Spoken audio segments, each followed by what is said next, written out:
About 12 years ago, I was reading an article in the New York Times on a Sunday afternoon in my beautiful home with my beautiful, healthy daughters.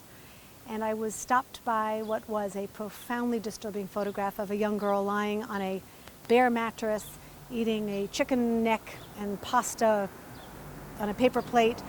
And I thought I was looking at a third world country photograph. In actual fact, it was a story that was about hunger in the United States here in Chicago, in a community an hour south of Chicago called Pembroke, Illinois.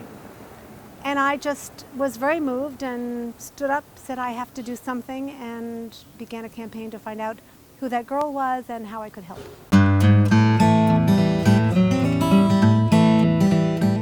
Interestingly enough, Westchester has a reputation of being middle class, upper middle class, and that's certainly true. There are a number of working poor families, however, and a lot of the families in need in Westchester are those families who get to the end of the month and it's just a little too tight. It's, maybe kids aren't having breakfast before they go to school because you have to make choices of how many meals you're going to have in a day. They have to choose, are we going to pay rent, are we going to pay our light bill?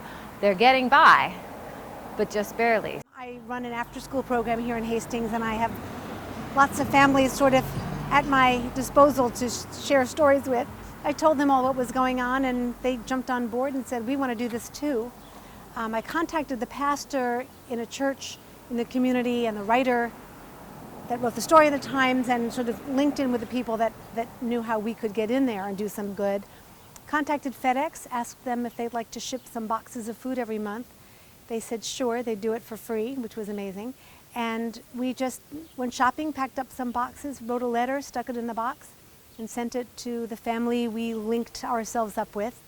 The church members that we worked with there identified families who wanted to communicate and be helped in a more personal way. And we began with 17 families.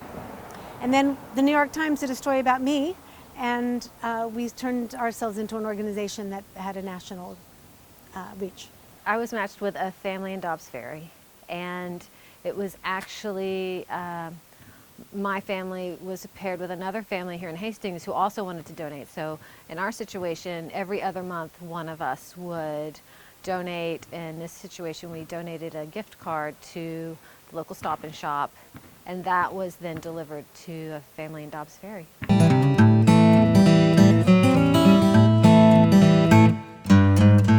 Because of the efforts of people like Pam Coney and Family to Family, we get to feed a lot of extra people in our food pantry. Great, this is thank our you first so much. time we've done the Doorknob dinners, so I had my fingers crossed, and as you can see, the bounty has come. This month, the dinner was pasta sauce, garlic, broccoli, and bread. And what we've done is sort them so all the pasta and pasta sauces are in one bag, and the bread and the broccoli had to be stored separately so they stay fresh. And when the families come in, starting tonight, they'll start to come and throughout Monday and Tuesday and pick up their dinners. We'll give them the bag of pasta and sauce, and we'll give them the broccoli and garlic and bread and send them on their way with a recipe to go home and cook a nice warm meal. Again, when you ask in Hastings, the people come through. So that's been my experience, and it's a real nice opportunity for us to help out the poor and the families that need some help at the end of the month, in the middle of the month, whenever they need it.